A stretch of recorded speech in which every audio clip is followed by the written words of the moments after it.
All right, good evening, everyone. Welcome to tonight's meeting of the MSAD75 School Board of Directors.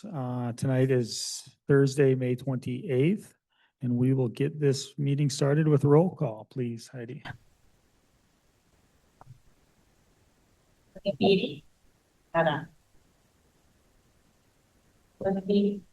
Present. Andy Began, Present. Jessica Damon, Present. Tony Funkhouse, Present. Hudson Hayward, Present. Ryan Larson, Here. Kim Pacelli, Here. Amy Spelke, Here. Frank Wright, Present.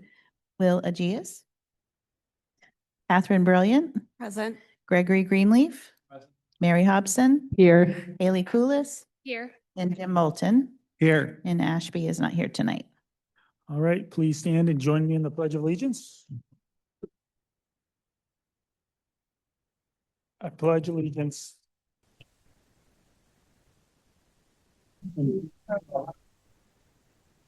One nation under God, indivisible, with liberty and justice for all.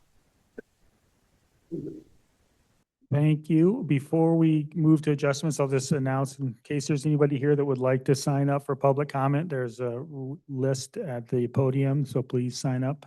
And once we reach public comment, I'll collect that list and there will be no more additions at that point. That said, we will keep moving and adjustments to the agenda. I know we had at least one additional piece of new business added for a Gaga pit that we'll be voting on later today, so that's a fun one. We are very Gaga over it. And then help me out. I was just going to say, I think the Gaga pit was added to the consent agenda. I don't know if you want to take great. it out or not, but that's where it lives right now, is in the consent. I think we're fine with that, and if anybody would like to We can do that take when it we get out, there. please request when we get there, yes. All right, so with that, we will keep moving. We are, next would be public comment. And seeing none, we will move to the consent agenda. I move to accept the consent agenda. All right, thank you. It's been moved and seconded. Any discussion at all? The Gaga pit was presented today. I'll add to this one really quick. Yeah, the facilities meeting has suggested that it is moved forward for Bodenham Community School, and the funds are all going to be raised locally by the group there. So it'll be a great addition. And with that piece, we will vote. So all those in favor? Opposed?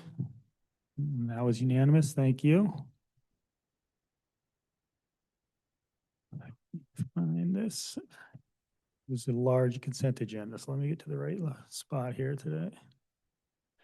Next up, we have recognitions and acknowledgements. You'll see that there's an attachment in here of some staff and student recognition and call out. So, opportunity to review that, or just call that out. And then I did want to recognize one additional piece here is Ashby Hayward. While he can't be here because he's out working on his Eagle Legacy project, this may have been our last evening to have Ashby with us as he's graduating in 2 weeks. So congratulations. We'll track him down and hear about his future plans and such as we move through. So yes, a quick little round of applause. And that means you are going to be the new senior delegate. The school will, so we'll get ready, buddy. Right. Yes. Just wanted to call out one thing from those recognitions in particular, and Heidi highlighted it in Parent Square, but once again, we have a Saginaw County Teacher of the Year. So congratulations to Hillary Mart. Yeah, absolutely. Thank you. And congratulations, Hillary.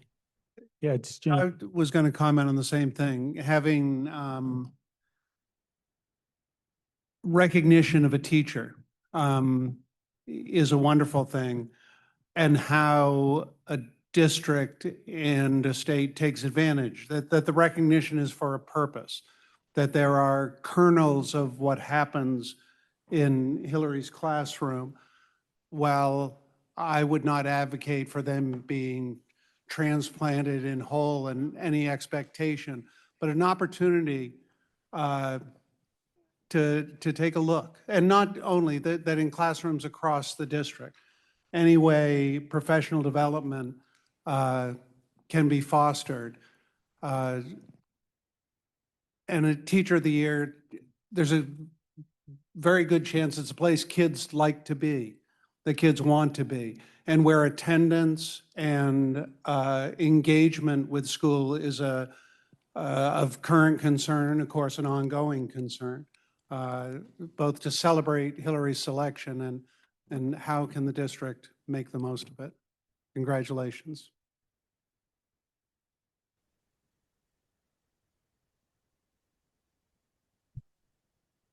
Thank you, Jim. And now board announcements and correspondence. I don't believe that we had any here, and I'll address a couple future meeting updates when I get to my report. So we will just keep moving right on into reports and presentations. So first up, we're going to hear a report from the student representative to the board of directors. Will. All right, good evening, everyone. I have a couple of updates for you tonight. So seniors have officially finished their classes this year. They are off on their Eagle Legacy projects. I'm super excited to hear about everything that is going on in these couple of weeks. Ashby, as was noted, cannot be here because of that reason. If I remember correctly, he is on a wilderness adventure, and I'm very excited to hear about that. There are a couple of senior legacies that I want to make note of. One of them that I heard, which is super fantastic, is Liesl McKelvey is going to Sweden and tracing her family roots. I think that's incredible. And also, Nicholas Dowdy is hosting a humanities night next week. It's going to include some public forums, a Model UN discussion, some debates. If you can make it, it's going to be a really, really interesting experience. Next, I want to give a shout out to Sarah Middleton, who is a current junior. She was elected NHS chapter president at Mount Ararat High School. She's going to do a tremendous job. Finally, I want to highlight Mount Ararat's top 10 seniors for the year, and I want to call them out by name now. So it's Ian Britt, Nicholas Dowdy, Brianna Eves, Caleb Edwards, Catherine Kelly, Ryan Gus Schultz, Kaylee Wag, Liesl McKelvey, Lily Willette, and Isla Druitt-Card. These are some of our district's most outstanding students, and not just because of their academics, but because of their character. And some of these students I have known since I was in kindergarten, and they have enriched our school community in ways that I can't even articulate. So we're going to miss them a lot, but I'm so excited to hear about their future adventures. And that is all that I have. One quick question for you, Will. Nick's presentation, the location and time of that next Tuesday? Is it in the evening, were you saying? Yes, I meant to write that down. Okay. I believe it is the 4th, from 4 to 7, but I can double check that. And Great. And if somebody's watching that wants to know, reach out to Heidi and she'll make sure you get that information. Or Chris, yeah, Chris Hoffman. All right, thanks a lot, Will, for the update. Next up, we are going to hear about the Maine Health presentation on MIHAS.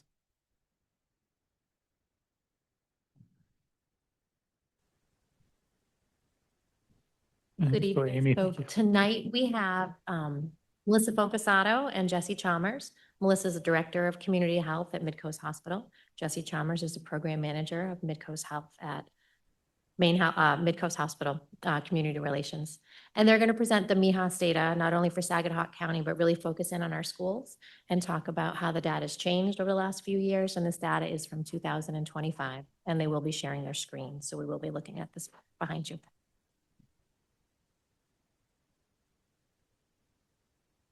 Yeah.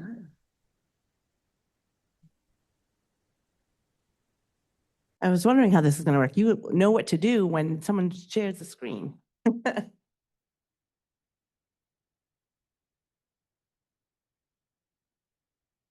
Perfect. And try to use my notes too, see if I can do this together. Thank you for having us here again tonight. I believe we were here 2 years ago when we were reviewing the 2023 data. I'm Melissa Focasato. I'm the Director of Community Health for Midcoast Hospital. Every main health, let me do my timer so I don't go too long. I could talk about data all night long.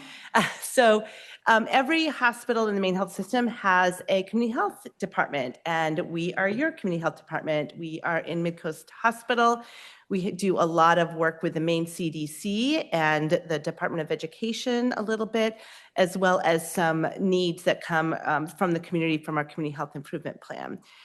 So we are going to talk today about we have 15 minutes. So we really, from the main integrated youth health survey, really going to focus on the mental health and the substance use numbers, which are those numbers that have the most concern usually when I talk to audiences, but we have a much longer and more detailed presentation that we're happy to share at any time. So I'll show you the highlights tonight, and we'll talk about moving the needle, what we can do at the end. So please stick with us until the end where we talk about the more positive work that we can, and you are already doing to benefit the health of our kiddos. So a little bit about the data. I always like to remind people, we don't have time today to talk about the context, but that our kids live in a community. So we are asking about their health through a school survey, but we know that there are things outside of schools in our control. So we do have that data for your things like economic status, things like the number of adverse childhood experiences, things, again, outside the school walls that impact the health of our students. And we realize that, and that's why we're here, that the health of students isn't dependent upon a school. These are all our children, and we are here in partnership. We're going to focus on what we could do in the schools. So we're going to look at the 2025 Maine Integrated Youth Health Survey results, and we're going to talk about what we can do and what we've shown that can move that needle. So if you look at the MIHAS, and again, the Maine Integrated Youth Health Survey is coordinated by the Maine CDC. It's every 2 years. The current iteration has been given to students since 2009. So we have a lot of great trend data. We look at the data, we put it through all the statistical, I mean the state puts it through the statistical analysis to make sure that what we're seeing is significant and statistically significant. If a number wasn't, we wouldn't report it. So I feel like it's one of the most reliable data sources we have for students. I've worked in several states and several health departments, and we never get this level of data. So this is good data to have, but we all know it doesn't tell the whole story. So keep that in mind. But if you look at a snapshot of the 100 Mount Ararat students, 31 are economically disadvantaged, 29 were depressed in the past year, 28 are LGBTQ, 21 live with a single parent, and that's not from the MIHAS, but from the Maine Department of Education. Sorry, it's from the County Health Rankings in 2023. 17 considered suicide in the past year, and 10 are transgender. So these are the students we're going to talk about today. So we're going to start by looking at the depression and suicidal ideation numbers of Mount Ararat High School. So the good news is that the depression rate has significantly improved, although we know we want it to get even better. So the depression rate for Mount Ararat, which is in red, the high school, is not significantly different than Maine, which on mine, which is dotted blue, or Saginaw County, which is teal on my screen. It looks tealish. It's the solid bluer line. But we do know depression significantly improved from 2021 to 2025 at Mount Ararat High School. And I know we're going to talk about at the end, you've done a lot of work. You have a mental health work group that's working and looking at this number. There is no significant difference in suicide ideation, although the numbers seem to be decreasing. You can look at that again. That sample size of your students is a little too small to say that's definitive. It's good that it's starting to look like it's going down, but we can't extrapolate that to mean statistically it is. But it isn't bad news, although any suicide ideation is concerning. If we look at the middle school, where we also ask this question, and we look at and be careful, I always have to remind myself, when we look at the depression rates, the way it's asked of middle schoolers is if you've ever felt depressed over the last 2 weeks versus in the past year. So make sure you're not comparing the depression number, the rate of the middle school to the high school, because they're not comparable. So I just want to point that out. The rates for depression and suicidal ideation got significantly better in Saginaw between 23 and 25, which is good, which is a teal.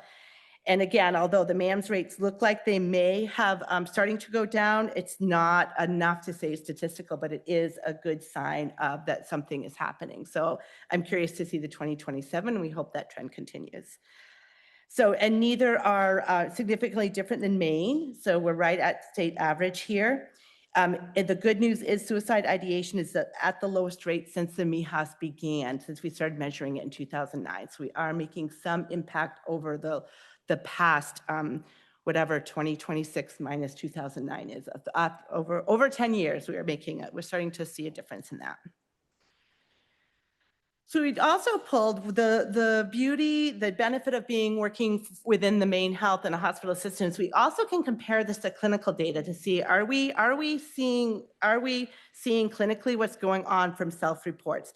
So this is looking at the emergency room visits for kiddos that are 19 years and under by county of residence. We know that the ideation rate for Saginaw County high schoolers is higher than Maine overall, and that is a trend that we've seen for some reason. We also have clinical data reported that the co-editors have suicidal intent, so ideation and intent. So either someone was concerned about what someone was saying, or that they actually perhaps attempted suicide. So these are pretty serious emergency room visits. And another note, this data is shown as a rate per 10,000 visits. So we did not see 326 visits at hospitals. So these are based on the county of the patient's residence. We didn't see 326. That means for every 10,000 visits, 326 were for suicide ideation or suicide intentionality. And that way, when you look at a rate, it's good because you compare Aroostook to Cumberland, because you're looking at every 10,000 students. So it's a good way to compare when you have counties of different populations. So the good news, again, the hopeful news is that the rate has been falling. So although if you look back to 2017, our county's rate has been the highest of any age group and the highest in the county. If you just look at 2025, we no longer have the highest clinical rate. So that is, again, news that we're hopefully hopeful news. When we look and compare the MIHAS data to the clinical data, and you look at it by gender, it's another, you can see that the numbers are almost equal. So they're nearly identical when you look at the gender breakdown. So on the right are the students, high school students who said that they had attempted suicide. On the left are the number of ER visits due to suicide.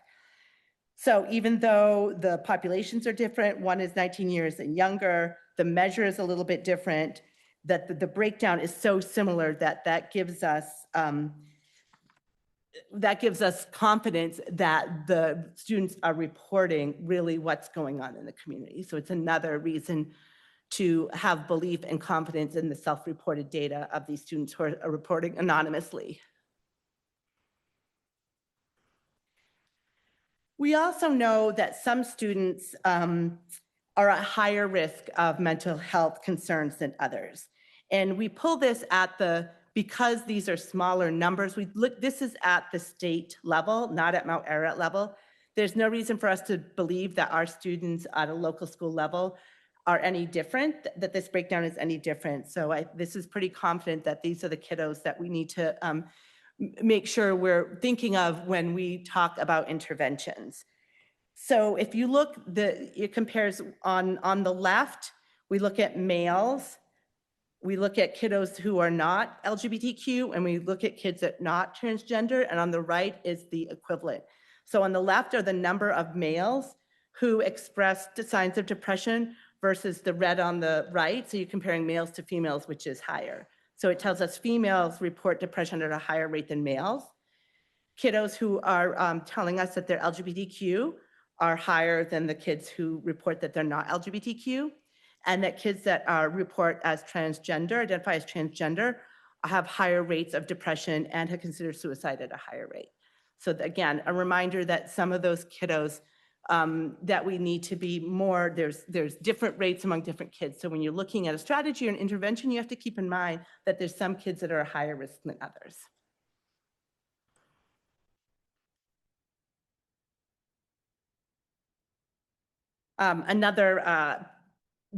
We work closely with our evaluators, and she also pulls some other concerning data about these kiddos, that 23% of transgender students also attempted suicide in the past year, was 5 times higher, and they were also 3 times more likely than students who are not transgender to have reported a forced sexual contact. And again, the same thing about kiddos who, students of color, are at higher risk than their peers of a lot of these mental health questions that we've been talking about, as well as adverse childhood experiences and past year depression. When we look at Mount Arrett Middle School, we are seeing that substance use has significantly declined since 2023. So they're not significantly different than Maine. As a state, we're seeing a decline, although they are, and especially among vaping, we're really seeing a decline, and the number of kids who have been ever offered alcohol or drugs at school and ever used marijuana are significantly, 2025 rates are significantly lower than the 2023 rates. So really good numbers, trends on that. And if you look at the high school rates, they're on par with Maine overall. They're statistically the same, and there hasn't been really a change in the past 2 years. And finally, I wanted to share that we don't just talk about mental health and substance use, although that is of some concern, but we also ask about their healthy eating, active living. And we do see that Mount Arrett and MAMS, I threw up the 5 or more fruits and veggies a day, the number of kids who did not drink a sugar-sweetened beverage in the past week, and the number that got their physical activity in. And interestingly, I don't know what's going on, but MAMS fruit consumption increased from 28% to 42% from 23 to 25. I don't know if you're giving apples at the middle school or if something's going on, but those kiddos are eating much more fruit than they did. So kudos to whoever's doing that. That was an interesting finding that I kind of pulled when I looked at it. So that's the deep news. That's the data that I get to present. Jessie is going to present on, so now what do you do about it? And there are things that we know we can do and things that you have been doing that she'll cover. Very quick, you gotta be saying. I can. Okay. Thank you. So yeah, things we can do, ways we can have an impact. So we are all probably familiar with ACEs, adverse childhood experiences, and we know that they do have lifelong impacts on both physical and mental health, and are associated with chronic health conditions later in life. And this is many of the examples of ACEs here that you see are things that we cannot control, that are out of our control. But it's important to know what's contributing to some of the negative outcomes that we see. And at Mount Arrett, 23% of high school students have experienced 4 or more ACEs.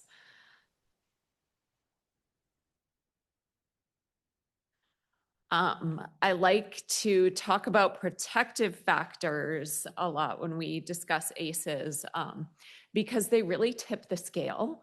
So you can have a young person that might have 4 or more ACEs, but if they have significant protective factors in their life, that can really tip the scale in their favor. And we know that they are an antidote to ACEs. And protective factors can be environmental, like community resources and the community health work that we do, cultural inclusivity. They can be school factors like bullying, policies at school, and individual factors like coping strategies and communication skills. And the research shows over and over again, really that the number one protective factor for young people to decrease suicidality is having even one person in their life who is a trusted adult. And that can be anyone. It doesn't have to be a parent. It doesn't even have to be a teacher. Just having that one person in their life, that one individual, is significant in terms of lowering rates of suicidality. So similar to what Melissa showed with the rates of depression and suicidality, we can see a similar pattern here with feeling of mattering. So this is state data for Maine high schools overall in the state of Maine.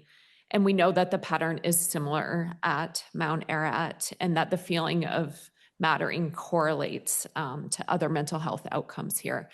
And you can see that those that identify as female, LGBTQ+, or transgender have lower rates of feeling like they matter. And the rate for feeling like high school students matter at Mount Ararat is 50%, and that's pretty on par with the state average. So it's not statistically different. So 53% is the state number. And then we have the only 30% of transgender students that feel like they matter. So this is also data from the state, and it's from 2023 because the 2025 data hasn't been analyzed to the same level yet. But what they did was take 2023 MIAS data and do a deeper dive and study on its relationship to suicidality. So it provided a level of analysis and detail that we haven't been able to see before. And they really looked at protective factors to see how those impacted suicidality and depression rates among students. And you can see here that the relationship between feeling like a student matters and depression and suicidality is significant. So of the students that feel like they matter, only 21% experience depression compared to the students who did not feel like they mattered. We see that that rate of depression is higher, and similarly with suicide as well. And again, 50% of high school students at Mount Ararat feel like they matter.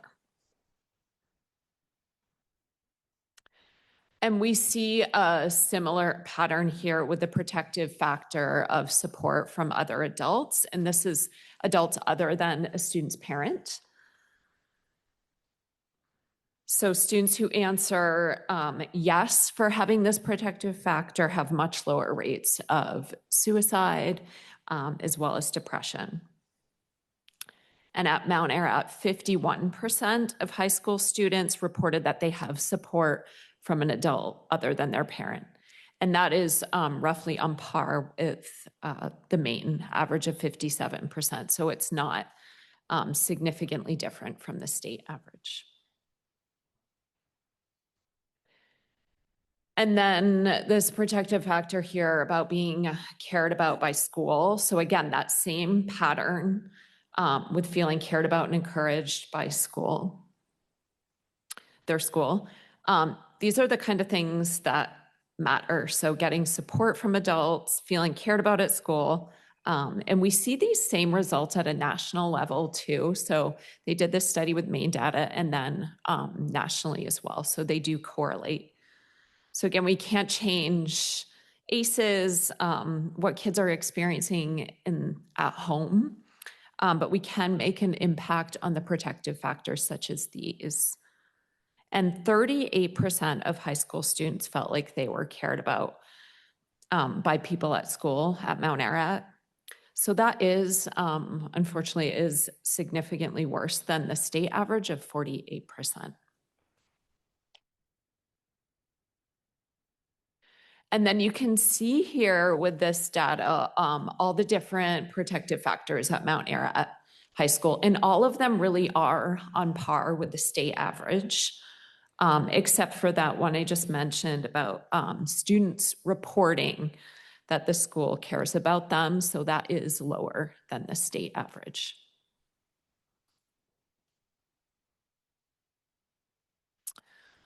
So what can we do? So these are some examples of protective factors and then some corresponding school strategies.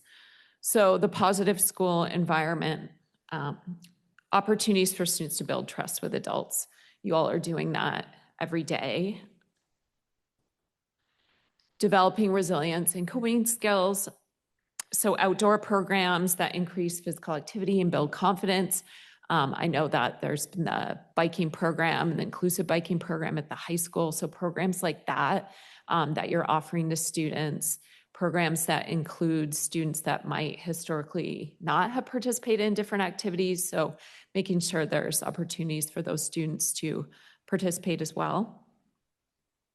Access to resources. So as Melissa mentioned, I get to sit on the amazing committee that Amy Hamilton runs, the Mental Health Committee, and you all are tackling these issues, thinking thoughtfully about them and ways to provide as many resources to your students as possible.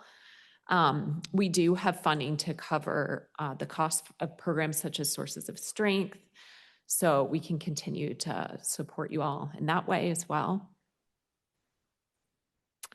And then family support, we can't control what happens at home, but we can do things like using Community Health Improvement Fund money to have donation-only events so that all families can attend and be in attendance at different school activities, and everyone can be included, and taking some of the burden off parents.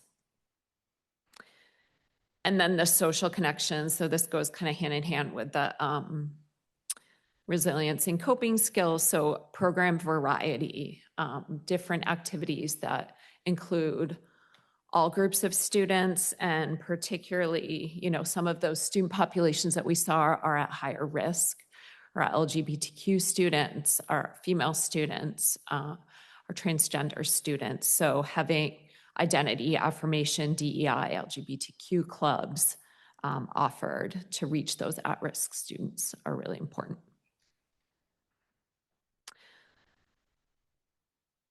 So a few takeaways. Our female LGBTQ and transgender students struggle more than their peers.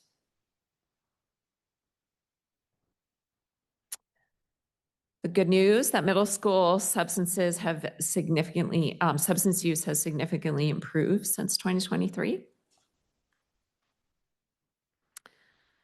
And that feeling cared about and supported at school is an issue that we can focus on.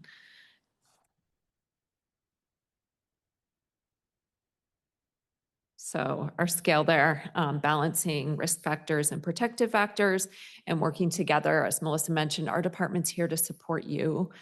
We have programming, we have resources, we're here for you. And just want to thank you all for everything you do each day to support your school district. And please reach out to us if you have any questions. Happy to talk more. Does anybody have any questions? Thanks for sharing this. This is really insightful. Oh, thank you. Thanks. Jessica. Thanks. On slide 9, I don't know if you can scroll back to that. I think Melissa had said, had used that one to say that we have confidence. Please refresh my memory. What my big question is can you speak to how we know that MIHAS data are reliable? Like, are there confidence intervals? Are Absolutely. tests? Exactly, all of that. So yeah, there's a great, if you want some nighttime reading, if you go to the main CDC MIHAS page, there's a whole methodology report, and it's all of those things. It's the numbers, it's the testing of the questions, it's the way the questions are laid out. It's then run through some statistical programs at the state level to make sure things are lining up, and things that don't line up are pulled out. So we have some statisticians that are doing this in our evaluation teams at the state that do that. Okay, and tell me where that is for the public. Sure. So if you go to the main CDC, I actually usually just Google MIYHS, Maine Integrated Youth Health Survey, and Maine. It'll bring you to the Maine CDC or the MIHAS site. And if you open the MIHAS site, it'll have a whole methodology report that goes through why we trust this data. And this slide was another reason why we trust this data is we compared it to what we see at the emergency room and found that it was matched up with this other data that we also track. So it's just another measure showing the confidence we have in this self-reported data. Thank you. Yeah. Jim? While not directly related, but the whole idea of the emotional support and the emotional components of a learning environment. Are you familiar with the new school that's just opened in Skowhegan? No. The Margaret Chase Smith School, which is going to have kids from 6 weeks of age through 5th grade. So it is consolidated. It's just such a radically different model when I think to really get to it, to really accomplish so that it's not 50%. Right. That then transformational. So not in any way to suggest that, again, as I mentioned earlier, that gets transplanted and poof, it happens here. But it seems, and I don't know if there could be facilitation of a visit, to look at the kernels, again, the seeds within that environment. Learning in Maine through PBS and Maine Loves Public Schools just released a wonderful 27-minute Oh, good. I'll have to look at that. video on it. But if you search Maine Loves Public Schools and Learning in Maine. And I do want to say that mattering number was starting to, in 2019, we were starting to see positive trends, and then COVID hit, and the whole state, those numbers just plummeted. So we're actually, 50% is we're actually starting to kind of recover and see that improve. And I just want to say amazing work done by your schools. We started the Community Health Improvement Fund. Not only are our schools implementing some pretty great, and the whole goal is how can you engage kids that aren't engaged? So what are we not doing? And what about the kids that aren't involved in the great sports programs? And so they've been doing amazing work, and we get them all together as a region in Lincoln and Saginaw County and Brunswick once a year to share what they're doing. So there's some local learning going on. And that's how I learned about Gaga Ball. I was like, what is Gaga Ball? But some really great stuff going on here and in our region. So I'm really going to watch that number and see if it increases. But you're not alone in the feeling the mattering. We really took a hit. One more data question. Yes. Early on in your presentation, Melissa, you said the depression rate at MTA was 29%, and then you said do not compare that to the men's data. Can you explain why that is? Absolutely. So when we ask about the depression question, when we ask it of high school students, we say, did you feel sad or hopeless for 2 or more weeks in the past year? So those are the number of kids who say yes in the past year. When you look at the middle school, they ask it about if you've ever. Okay. So that's going to be higher because it's if you've ever felt sad or depressed. Okay, and finally, do we have this? Will we have these slides? I'm going to get it, everybody. Okay. Okay, thank you.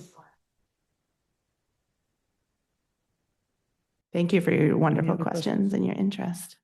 Thank you. This was great. I have one quick question. One of your last slides there kind of had the examples of like opportunities or ways to impact some change, and then kind of some suggestions.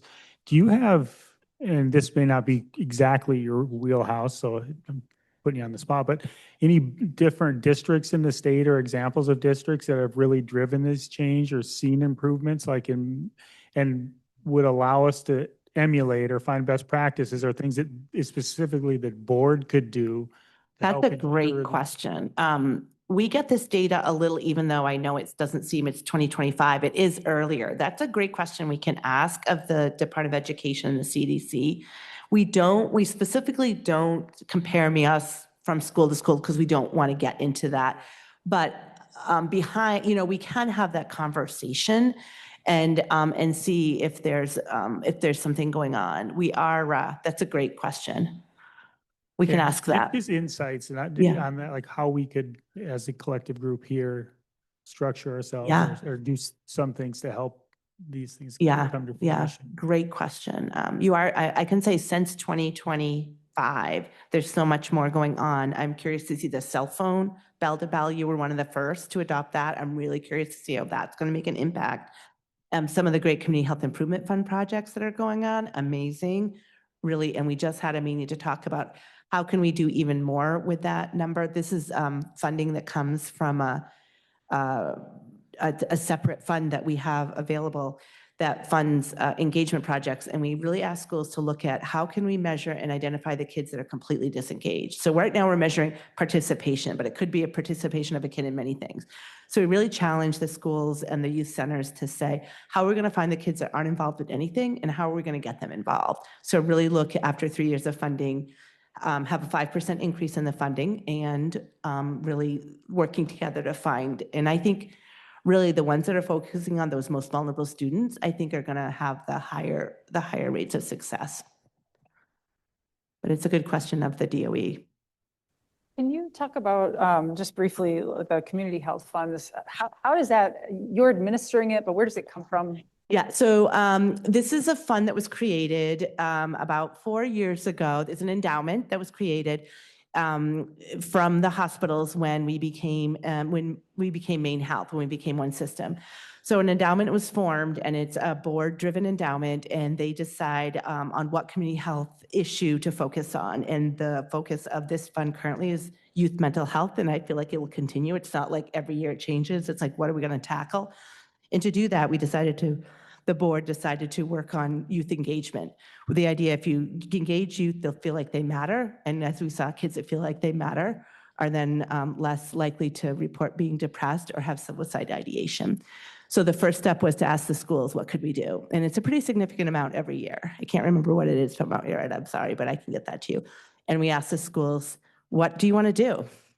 Very small evaluation on how many kids are participating. How many events, or not events, how many engagement activities did you create, and talk about that through. And it's a lot of learning, not just measuring numbers. So I think we've done 3 years of that and expanded it from schools to include also youth centers and a few of the YMCAs.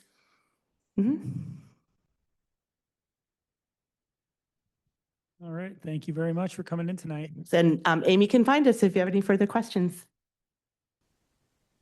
Thank you. Stop. Sharon. Over here, big red button.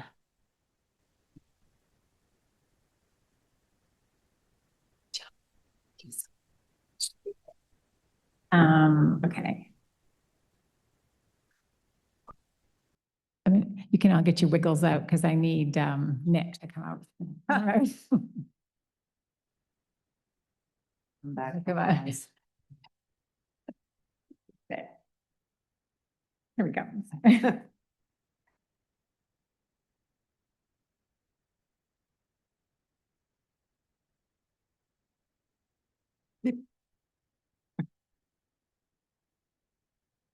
Wizard of Oz back there. Sad. Thanks for that. Girl mustache.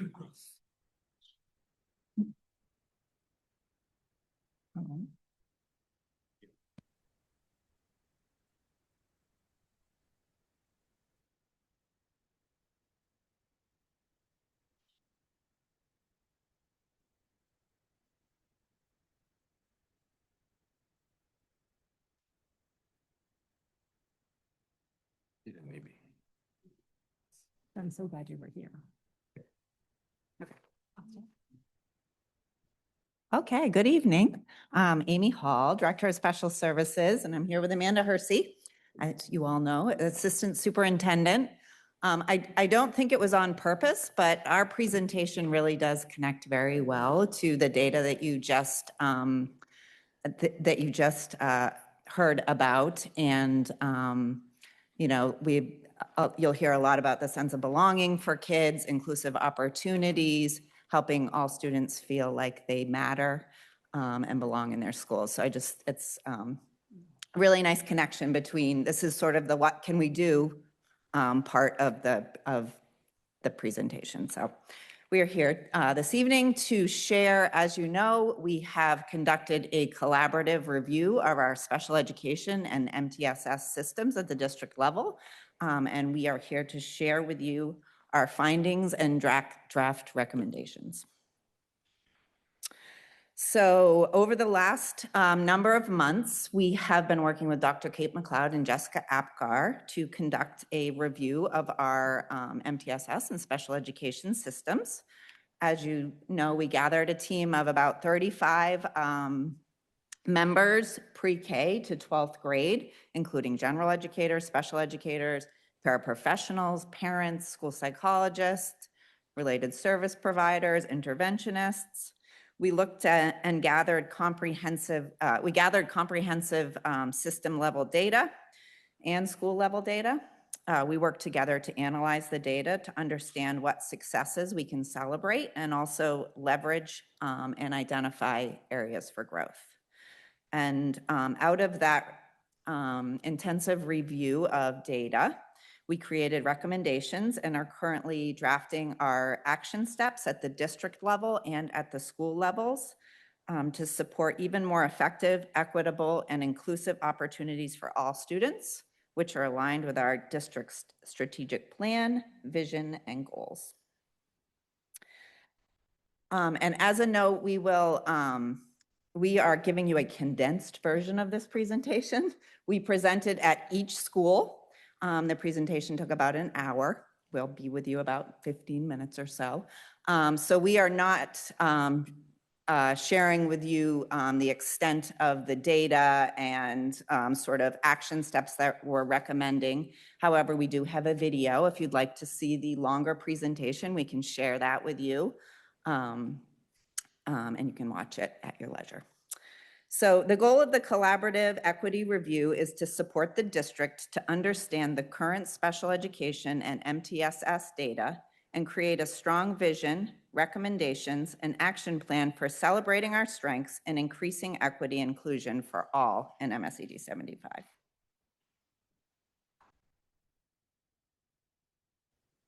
We're going to get into that data and our findings and our recommendations, but I wanted to take a pause for a little bit and just talk about the acronym of MTSS. You've heard about it a lot, but just a reminder that when we talk about MTSS, we're talking about multi-tiered systems of support. It's a proactive approach, and it's a whole school framework with academics, behavioral, and social and emotional support. So we're really looking at that whole student. And when we think about that, we have tiered systems of supports to intervene early and identify early. That first tier that we're looking at is our classroom instruction, high quality, evidence-based instruction, and behavioral supports that are provided to all students in the regular ed classroom. The tier 2, or our second tier, we see some targeted intervention where we're having some additional focused support around interventions or for students who need a little bit of additional support. And then our tier 3 is a little bit more intensive support. Those are highly individualized plans for students. They're specially designed instruction for a small number of students who require specialized or clinical assistance. And some of the key components of that framework is that we're always looking at data-driven decisions. When we look at our assessment calendar, we have universal screenings. We have place for progress monitoring. That's all very intentional so that we can identify those needs and track student growth. Inclusive and equitable environment. Our school resources and staff are used to ensure that every student has access to that level of support that assists them the most in an inclusive setting. And again, that we have this intentional framework for student support, including students with IEPs, advanced learners, our GT learners, our multilingual learners, so that we're really creating this system for all students. Now I want to pause and really take this in, because it is what guided our work. And that is that in an inclusive school system, diversity, including disability, is a natural and valued part of our community. All students are recognized as general education students, and all students have the right to a sense of belonging in the classroom, school, and community. Diverse and individualized student needs are met in ways that foster support, belonging, foster meaningful relationships with peers and staff, and provide equitable access and active participation in general curriculum and all aspects of the school community. So it's really nice to have this presentation after hearing from our visitors. And then I also wanted to remind the board and thank the board for being so forward-thinking in making this a priority in our strategic plan. So priority 1, strategy 3 is that we implement and sustain multi-tiered systems of support. Oh, yeah. So that data, so now we're going to get back to the review that we just had, and the data that Amy referenced, and that was analyzed by that leadership team. So it was a lot of data, and it was very comprehensive. We looked at staffing data, the number of staff that we have in certain roles, and then we looked at how those staff are scheduled and related to special ed and MTSS services. We looked at those student services. Amy's going to talk a little bit more about that and how students are placed within our school system. We looked at demographic data, race, ethnicity, student achievement data. We did look at our document reviews, our policies, job descriptions, our strategic plan. We did resource mapping of special ed and MTSS staff. So we looked at the number of staff we have, the spaces that they're using, all of that assessment material that we're using, social and emotional behavior data and disciplinary action data. We looked at our initiatives and partnership map, just like we just heard from our partnerships that came in, our partners that just came in here. We looked at all of that. We looked at our professional learning schedule and how we plan for our PD days. And then we did a survey of leadership, staff, and families. So it was a very comprehensive process. Hence why the other presentation took an hour. So now Amy's going to walk us through what we found as we did that process. Okay, so I'm just going to read the overview of our findings to you all. So finding number 1 is that the district has a strong vision, climate, and culture for belonging, collaboration, and inclusive education. Finding number 2, the district is in the process of developing shared understanding and implementation of effective inclusive education and MTSS. Finding number 3, strong family-school communication, but overall, parents want increased communication related to support and intervention. Number 4, students with IEPs need increased access to the general education setting. Number 5, the district has implemented increased inclusive and collaborative service delivery models over the last few years. These look like push-in supports, consultation, co-teaching, and supplemental intervention time. But we should continue to increase our collaborative service delivery model. Number 6, building schedules across the district do not all prioritize collaborative planning time to support collaborative and inclusive service delivery. Number 7, intervention and specially designed instruction structures and processes vary across the district, and many students miss out on core instruction to receive intervention and specially designed instruction. Number 8, district achievement data is strong, but significant gaps remain for students with IEPs. Number 9, Disciplinary data evidences students with IEPs receive higher rates of disciplinary action than students without IEPs. And number 10, leadership can continue to develop greater clarity, support, and professional learning to support inclusive education.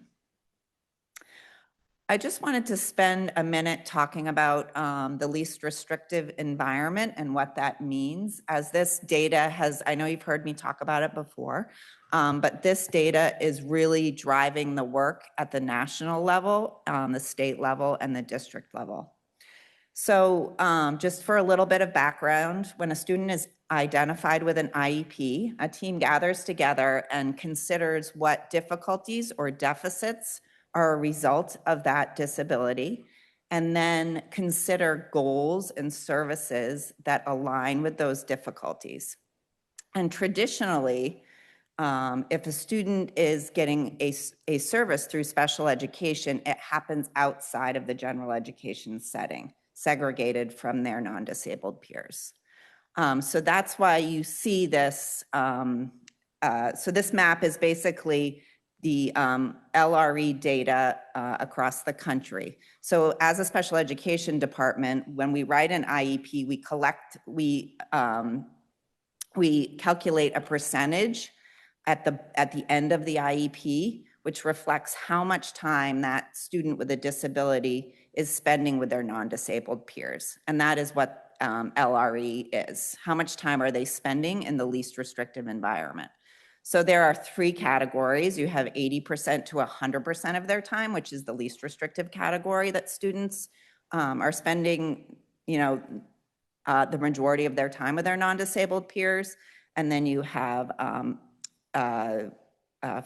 50 to whatever, I'm getting my numbers mixed, 40 to 79% is the middle category. And then you have 0 to 49% is the most restrictive category.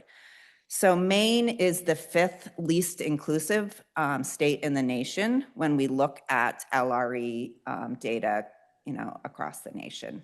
And that data is really what has been driving the work at the state level. And I just wanted to share this with you quickly, as this compares 4 Maine districts. MSAD75 is all the way on the right. And you can see the least restrictive category is the category in blue. So this is our students, that blue bar is the percentage of students with IEPs in MSAD75 that are in that least restrictive category, that 80 to 100% of their time with their non-disabled peers. And those are just 3 other districts in the state of Maine that are comparable in size to MSAD75.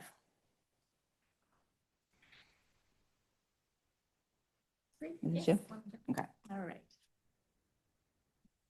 Okay, so now we'll get right to those recommendations. We're just going to read the recommendations. The action steps, again, they're in that larger slide deck that we'll send to you. Although if you want to watch the video, there is a short time at the beginning where Amy and I are struggling with the Zoom. That'll be very entertaining. So we have 6 recommendations. The first one is to work on our vision and climate. The MTSS leadership team will support shared understanding, engagement, and communication of the why and the what of an inclusive and collaborative system. A little bit of a mind shift on some of that, and so we're going to continue to remind everybody of the why and the what. The team will create consistent and inclusive MTSS system processes and procedures for the district.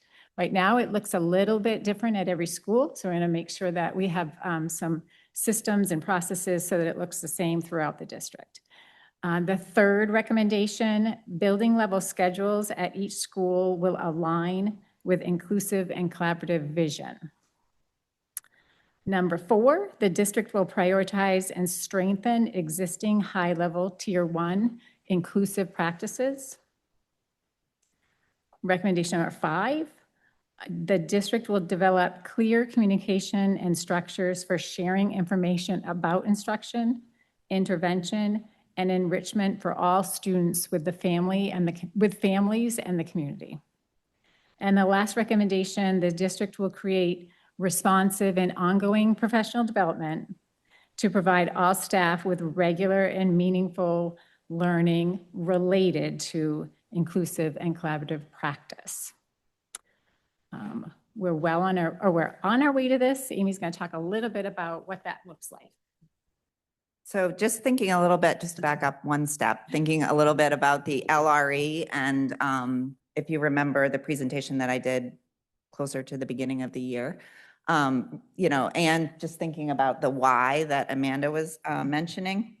So research consistently shows that when students with disabilities spend more time with their general education peers and in general education settings, they experience significantly higher academic achievement and a stronger sense of belonging in their community, in their classroom, and in the greater school community.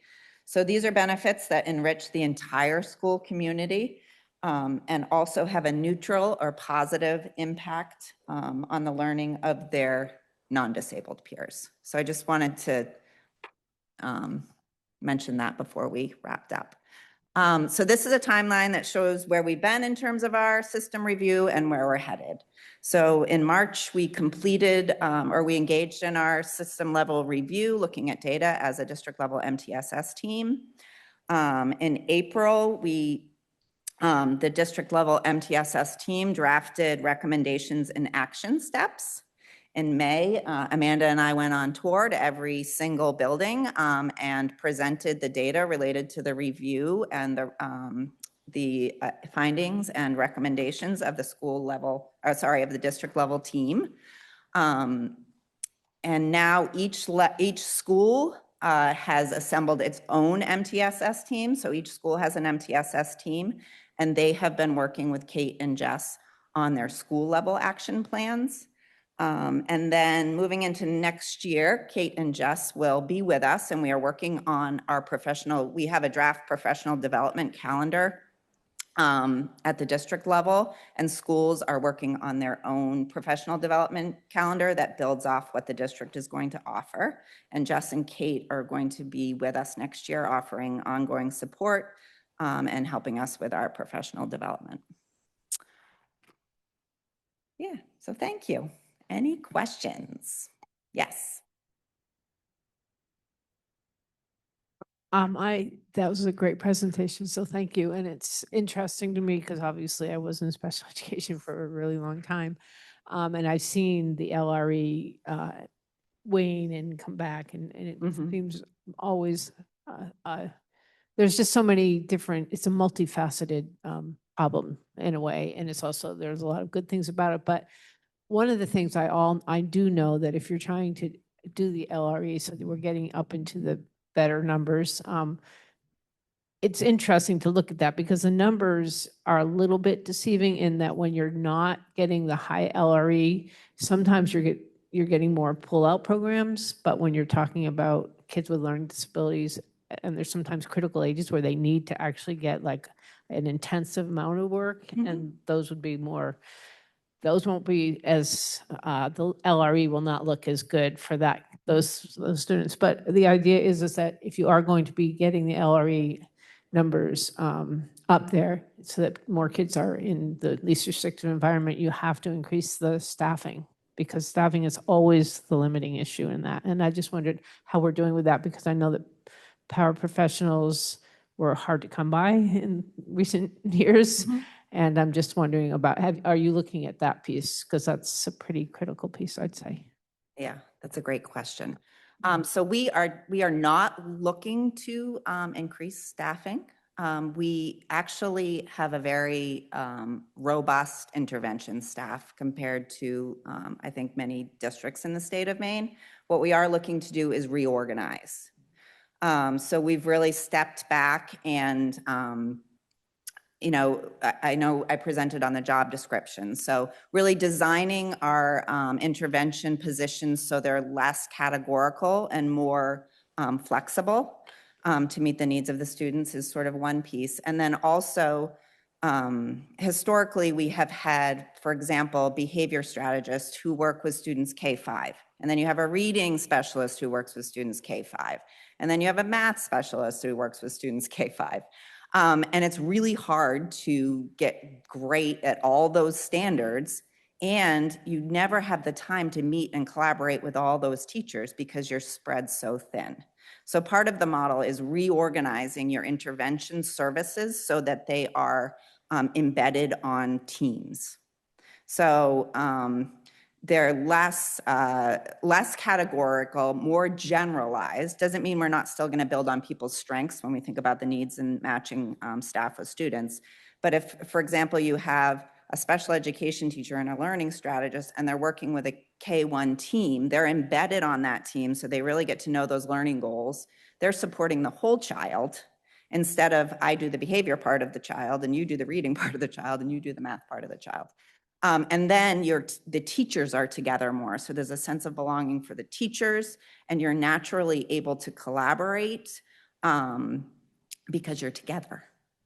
So, a couple big ideas for this work are, how do we design our classrooms and our curriculums to meet the needs of more students? And how can our interventionists help with that design? And then also, how do we build master schedules so that our teachers have time together to proactively plan units, and so that they're designed with a variety of needs in mind. Sounds like you're being very creative in trying to figure this out. So that's wonderful. You're right. That sounds like that would be a good plan. So interesting. Yeah. Anyway, thank you. Yes, good luck with that. That's a lot. I was thinking the same thing when you brought it up, Mary, is we're going to have to definitely increase staffing, but reorganizing, that's going to be a really big job. So good luck, because that's obviously a big piece of it. I have two questions. One is, do we see a difference, and maybe you didn't collect this data, but do we see a difference with the least restrictive environment between elementary, middle, and high? That's the first question. And the second is, you preemptively, Amy, answered, is the more ideal LRE and belonging and mattering connected? You said the research shows that. I assumed it did. And how is it, is this new research? Because it seems to me that there's a lot of research right now. If what I'm hearing you folks say is this is a strong and clear message, like there's a signal. So there's some research to back that up. And so the question is, if you know, is this research new leading to MTSSS? Like, why haven't we been doing this for a long time? Is our high number indicative of a different way of doing business because of different data? I would say the research is probably not new. There's a lot of research I can share with you if you're interested. I actually have a folder that I can share you, but the research is not new. I think the concerns around the significant mental health needs of our children across the nation, and the attendance concerns, kids feeling disconnected, suicidal ideation. I believe that all of that data and the concerns related have really led people to reconsider our model and really value the sense of belonging and diversity and community as much as, as equally to academic achievement. Yeah. And then you had another question, I think. Was there a difference realized in the data between? We did look at that data. I don't remember a striking difference, but we do have that data in our other presentation, and I can I was just curious, share that with you. Obviously, 5-year-olds' needs behaviorally are very different from a 14-year-old, 11, 17. Absolutely. But I think one of the factors is that if you start pulling kids out of the classroom and segregating them young, then they miss that core curriculum when they're young, and it's very hard to get them back because they've missed that critical instruction, so the gap widens. Indeed. So I think it is, I would love to say that as they get older and more regulated, they have, the LRE increases, but I'm not sure that's the case because there can be so much mislearning in there. If you're leaving the general education curriculum to get your intervention. So, and also a big piece of this is creating schedules that have intervention time that's in addition to the core. So you get the entire core, and then if you have a difficulty in that area, you get it, you get more instead of. That makes sense, yeah. All right, thank you. That was tremendous information. Thank you guys for all this work.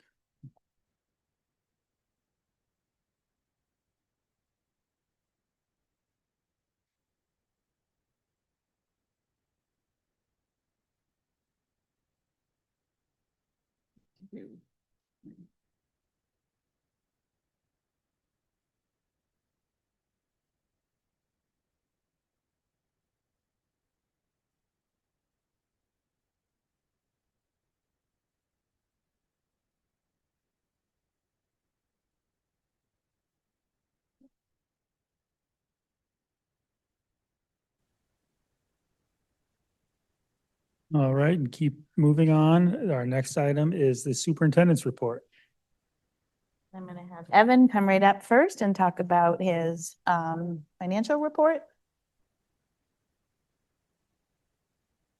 Okay, so this felt like forever ago that I pulled this information together. But this was for the end of April, which, yeah, was 28 days ago. A lot has changed since then. So this shows us having $6.2 million left in our budget.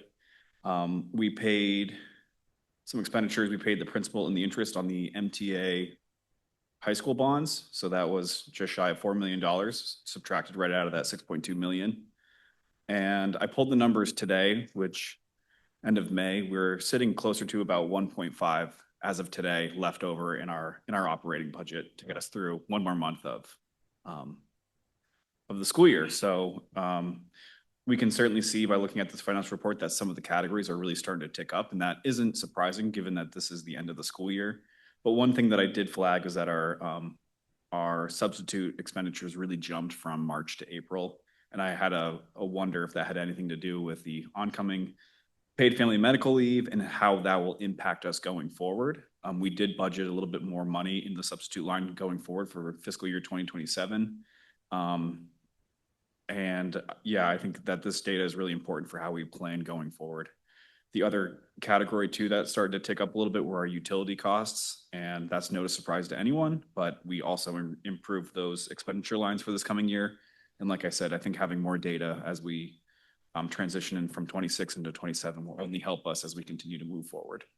So yeah, currently sitting about 1.5 million left over. And this time of the year, we definitely continue to spend money in essential programs and services, which are not the EPS, but like transportation, we continue to spend money, special services,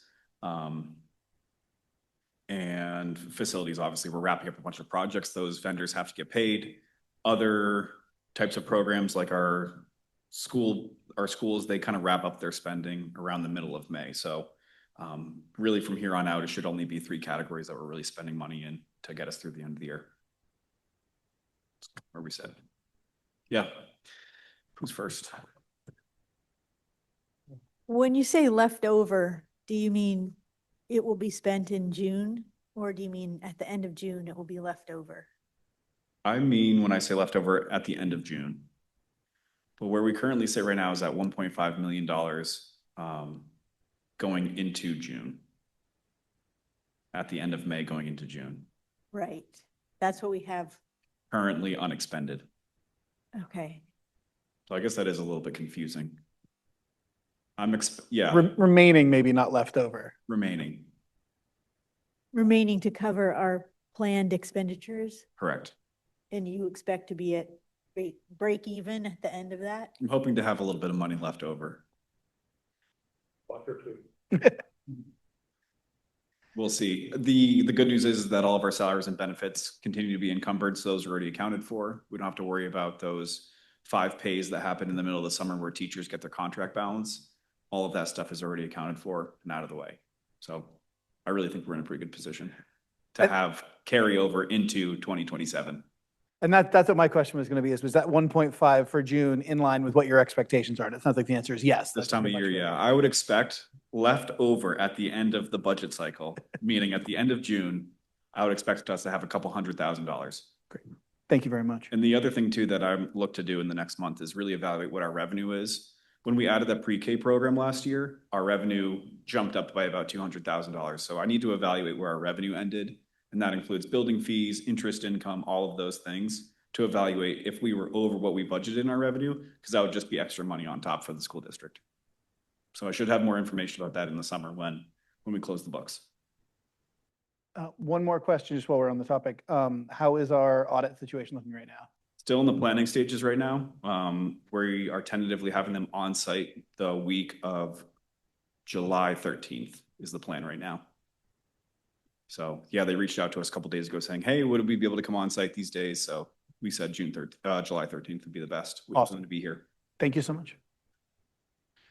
That's for fiscal year 25. And since we've already been through one audit with this company, RHR Smith, I anticipate, I can't say for certain, I don't know what they'll find, but I anticipate that it'll be a little bit of a quicker process than say 20 months or even 6 months. And then we'll right into 26. Yes, hopefully that's the plan.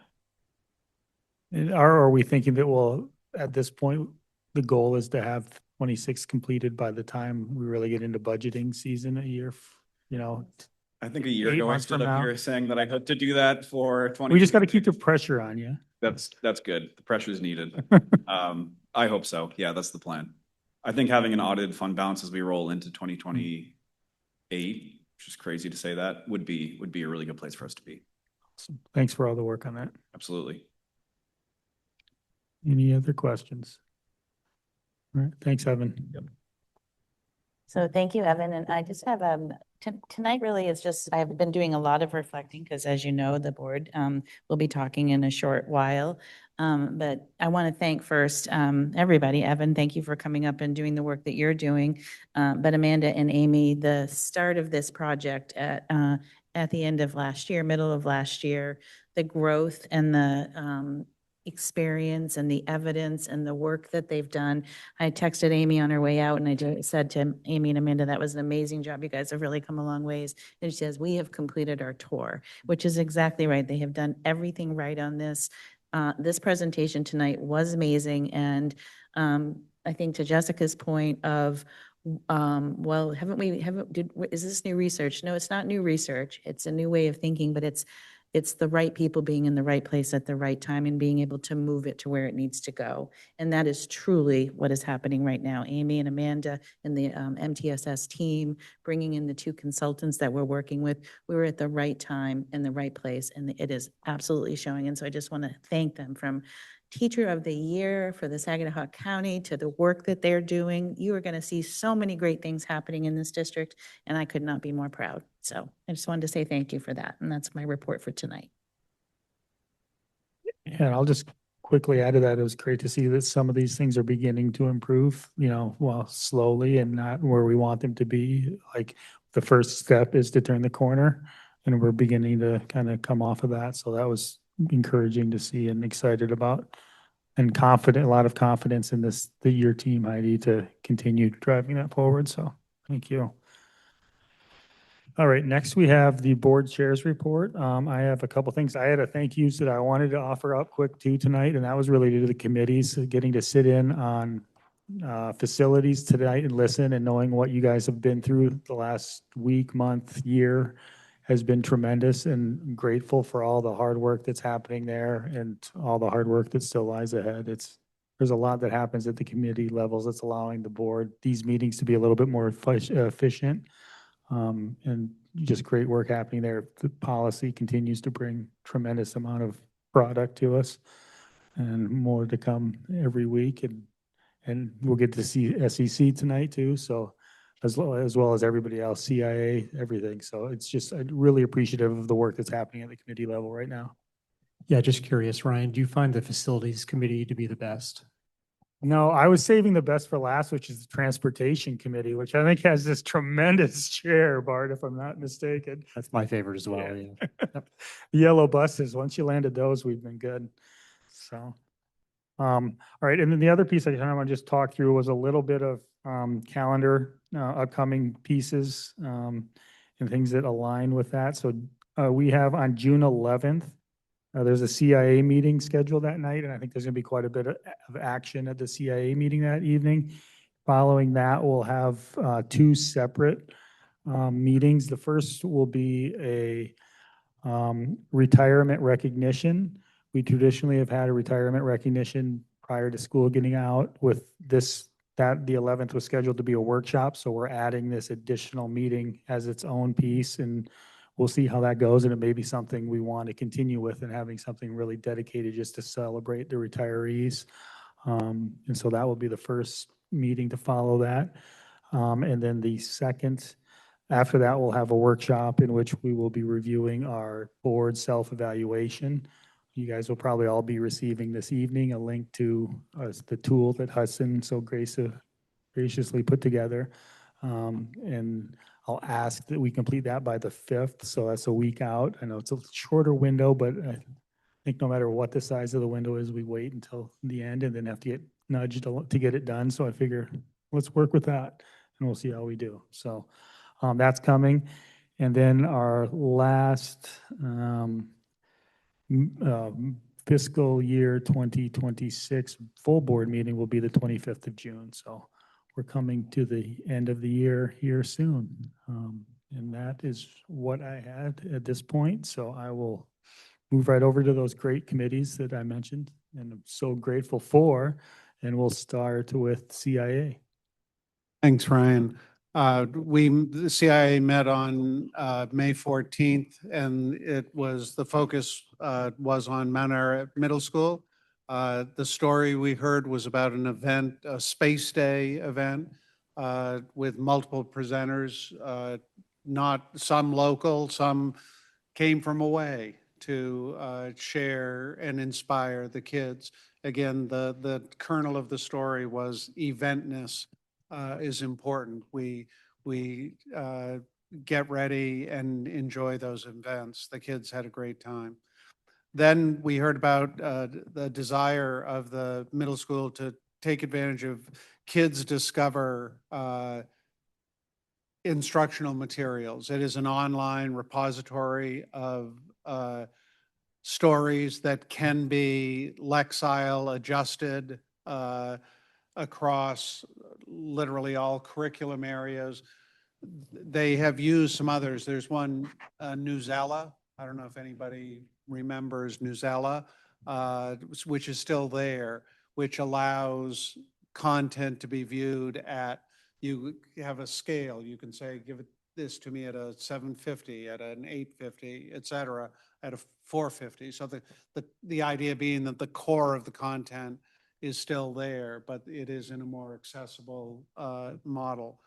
They've found that Newsella and others aren't supporting all of the spaces they need it, so their desire is to move ahead with this. There will be no additional budget impact. It is within their budget lines to fund it. The committee recommends a vote in favor of their use of this tool. Thanks.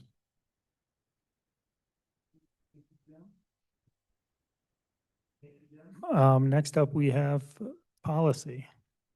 Yes, we had 2 different meetings since our last regular board meeting. And we've been dealing with the same 2 policies quite a lot recently. So those are KFR, our favorite year-long project, and IJJ, the instructional materials policy. Both made great progress in this period of time, and IJJ is on your agenda tonight for first read. KFR is perhaps finished. We're going to look at it at our next meeting, sort of to make sure, and then bring it to the board for review. Again, it's the procedure, just needs the one review. In the end of June is what we anticipate right now, but really a lot of good work was done there. I'll call out KFR specifically briefly and just sort of say a lot of the work that happened the last 2 months on that procedure was sort of some reflection by the committee on like, what is the purpose of our charging for the usage of our facilities? Like, what are we actually trying to do? And sort of caused sort of a reflection on, are we trying to make revenue, or are we trying to provide access to the community? And we actually made some pretty significant revisions in the direction of providing access to the community. So you'll notice, you know, as we see it, we'll sort of finalize it, but we've sort of, we're maintaining the space numbers that we have in place currently, which are older numbers as far as, you know, the room, the gym, et cetera. The big change, I think, will be we're going to start charging for the staffing that is required on dates the school is closed. The buildings are closed, it's just weekends, right? Your average weeknight, not a problem, but on your weekend, if we have to have a custodian come in or, you know, facilities person come in, that's probably where charges will be new starting the new year. But again, not done, just a little preview on that. Won't say anything about any too extreme about IJJ or BEDH, our public comment policies, because those are on our agenda tonight, so I'll come to that a little later. I'll only add that our next policy committee meeting is going to be a bit of a doozy between finalizing KFR. We've got some sports stuff coming our way. We've got cell phone policies coming our way. So we got a nice big end of year, hopefully relatively quick review, but buckle up, committee, of one last hurrah.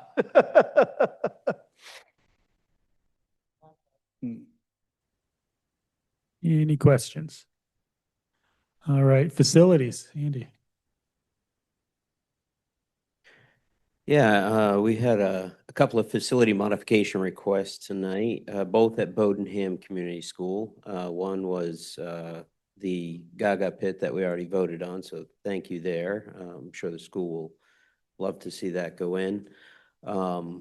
The playground accessibility project, we heard a lovely presentation from the civil rights team there, and they're advocating for an ADA you know, accessible path through the playground over to kind of the muster area on the basketball court. So we saw this at Harpswell Community School last year, and so we're seeing that need increase amongst other schools as well. So the project wasn't fully developed, but we gave them definitely a thumbs up to continue the work to identify the costs and the project and to make it happen. So we expect to see more to come from that. But it was nice to see the students, you know, advocating for the project. So that was good. And then the HVAC specialists, we're actually going to have a vote on that tonight. So the committee gave a thumbs up to adding that. We saw that I think in 2024, there was a request, and then the idea came up again. So this is like the third time we've probably heard it as a board over the years, the need, and it will definitely, the approach is that by hiring a position to take care of some of our mechanical maintenance needs, that we are avoiding contracted costs. And so it should pay for itself. That's the plan, and we hope to actually take on more work by adding this position to the payroll. We are not proposing an increase in budget to absorb this effort either, so that should be able to happen. Facilities master plan, next steps. This took most of the meeting. We've obviously had another 4 forums over the last month and a half, roughly, and all good conversation. In the end, you know, absorbing public comment and, you know, the 3 options that are on the table currently, seems like we convene as a committee, and a lot of good ideas are bounced around, and we come out of it with, hey, let's consider one more option. So we are doing, you know, some really good work as a committee. Everybody's, you know, putting their best foot forward to think outside the box, because they are huge costs that we're looking at, and we're trying to be conscious of that and also approach it in a way that, you know, we truly aren't kicking the needs of all the schools to the curb, and we're trying to resolve, that need in a holistic approach. So out of it came, another option, brought up by Frank, and we talked about it last fall also about, and I'm not throwing you under the bus, Frank, it's a wonderful idea, so thank you for putting it back on the table. Sean. So we are talking about, what would it look like on the budget in the schools if fifth grade was at the middle school?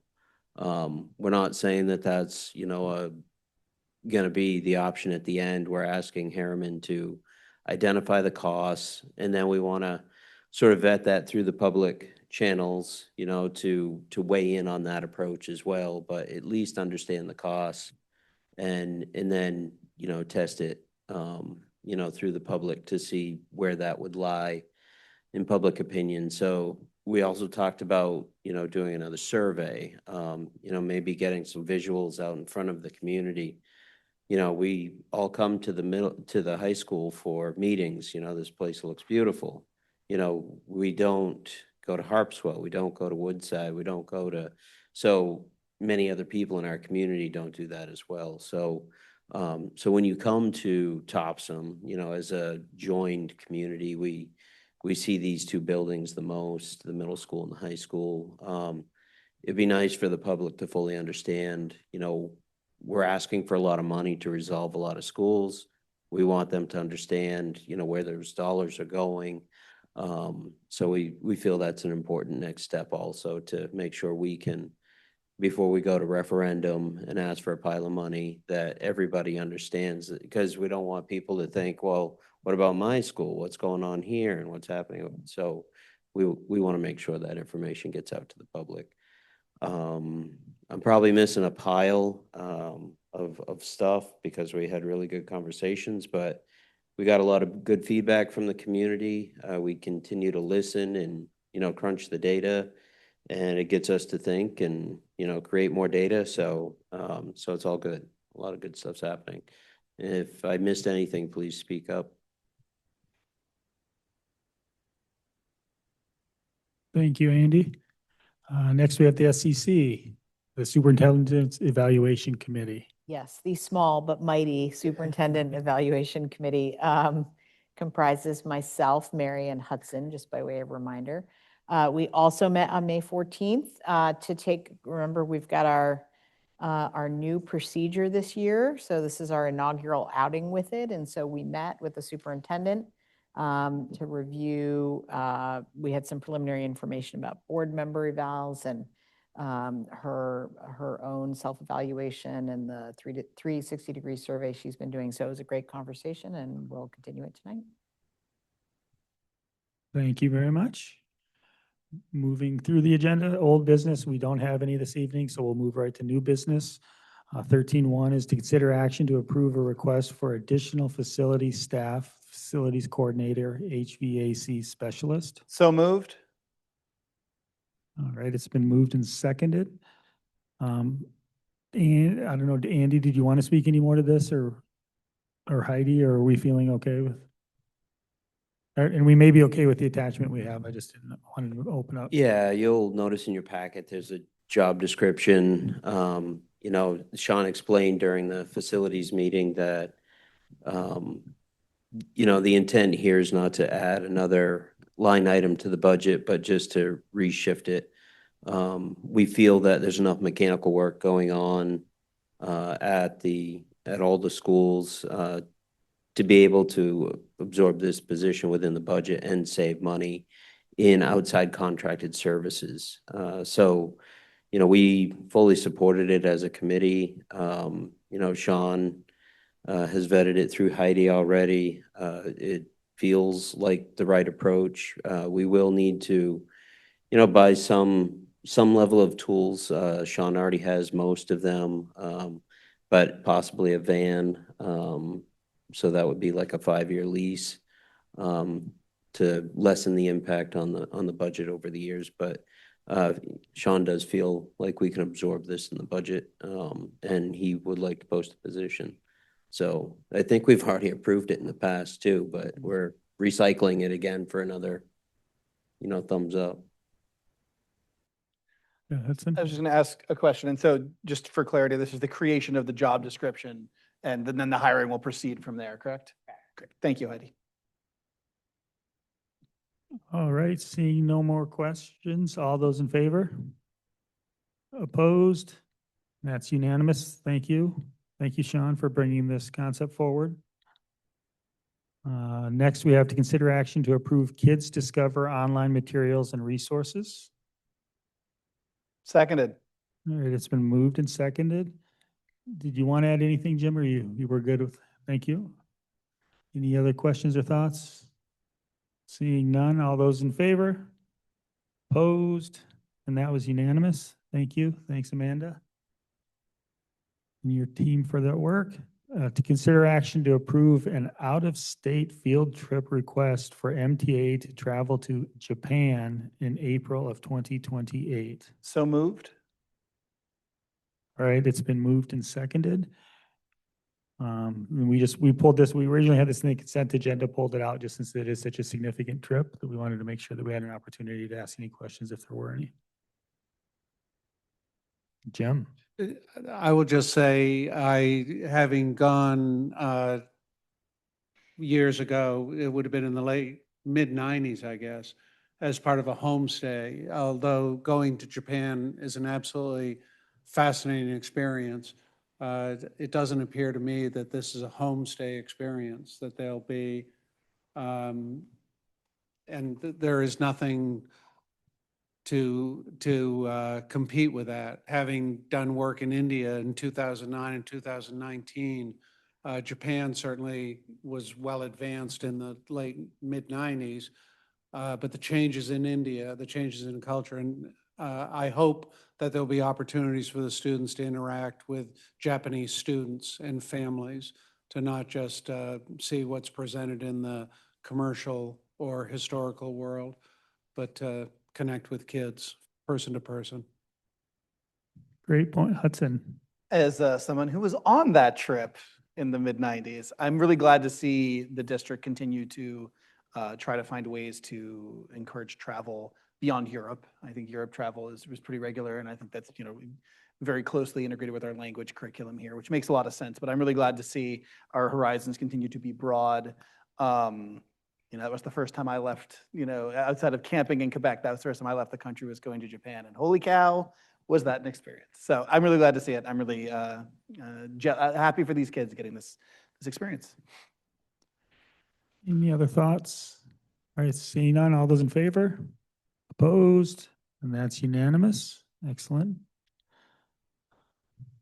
To consider action to approve a first reading of proposed revisions to existing policy BEDH public comment at board meetings. So moved. And it's been moved and seconded. Hudson, would you like to frame this up with just a touch? I'll be brief. So as many of you may have heard, and I called out on the cover sheet, there was a recent federal court case that affected the public comment policies of Maine school districts up in Augusta. And so the MSMA has had to put out a revised sample working with Drummond Woodsum, and independently our legal counsel at Brand Isaacson reached out and said, hey, we should update this. And they actually provided us with modified language on their own without even needing us to give them the sample language first. So anyway, this is that. Basically, we took the opportunity to clean up the policy a little bit to reflect some of the current practices, like around the sign-up sheet, for example. But broadly speaking, the only significant changes were regarding the court case, which really just called out some definitions for indecent and obscene, and some clarity around, what the expectation is, since part of what Augusta got in trouble for was some vagueness in policy. So anyway, that's the long and the short of that. Any members who wish to add are obviously more than welcome to. Yeah, I just have a quick question about the definition of indecent. The remark is uttered before 10 p.m. So this is a funny side of it, and Kim can probably chime in after me. a lot of things in United States law is like what comes out of court cases and ongoing practice, right? And so the way that indecent has been recognized federally through the courts is on broadcast television with the 7 words you can't say. And so this is why prime time, you can't curse, but when 10 o'clock rolled around and ER was on, you might catch, the D word or an S-bomb or something, right? And so that definition is what the MSMA is suggesting. It's what Brandon Isaacson continued to suggest to us, because that is essentially the standard at which the federal government has operated.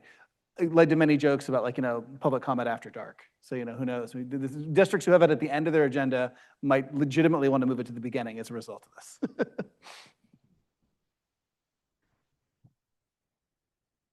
Any further thoughts or additional questions?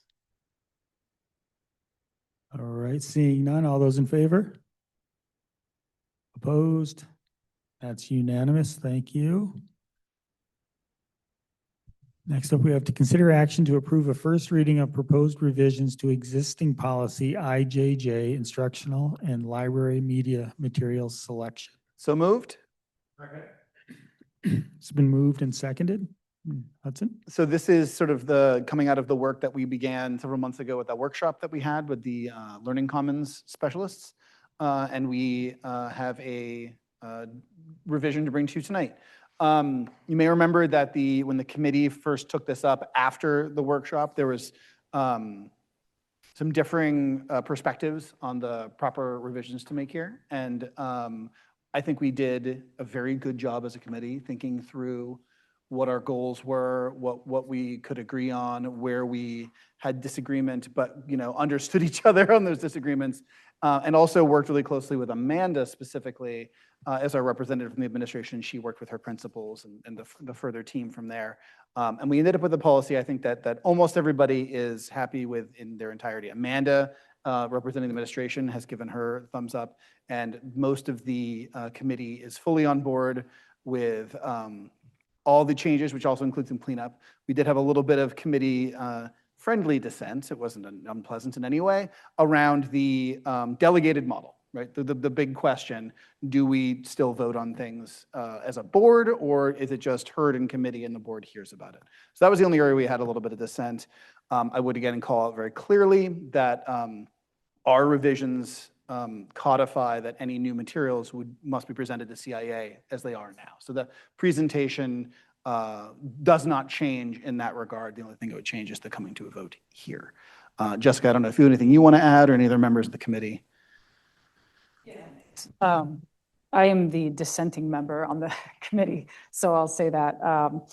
I do think this version, I said this in committee too, I think this version is all around better than the first version. It more clearly defines and incorporates the parent involvement piece. This policy, the way it's written right now, if it votes through tonight, does not prevent parents from asking or challenge. It's not just parents, anybody from challenging any material. There is a process by which a material is challenged. That's all spelled out here. Ultimately, for me, the reason I am not going to vote this through, we've talked about it, there may still be other board members that feel this way too, is I feel like having the board be a more active piece of approving the curriculum on this level is important. So that's where I stand on it. Thanks, thank you, Jessica. Any other thoughts or questions? Yeah. Just going to add that we did update the challenge form, and it's way better, but you're not going to see that until the next meeting. Can't wait. All right, so all those in favor? Opposed? All right, and that was not unanimous, but we were what, 11-3? I think 11-3. Oh, that's 14. Oh,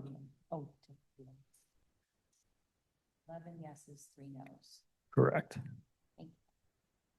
And thank you to the committee for the work on getting this one cleared up. It's one that we've had hanging over us for quite some time, so I really appreciate the work. Yeah, and just to chime on that again, I'm going to talk a lot and then be quiet, I promise. It was really great conversations that we had as a committee through all of this. I really appreciated everyone's perspective. And I think we really came to a place where even, you saw some votes tonight, but I think we're all going to be much happier with where we land than where we started. So really good work.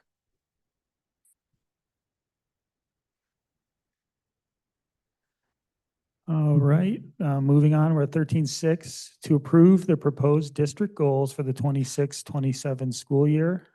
And Heidi shared some information at the beginning. I don't know if you wanted to speak to anything first or just open it up. So moved. Oh, geez, thank you. There we go. Process, you process people.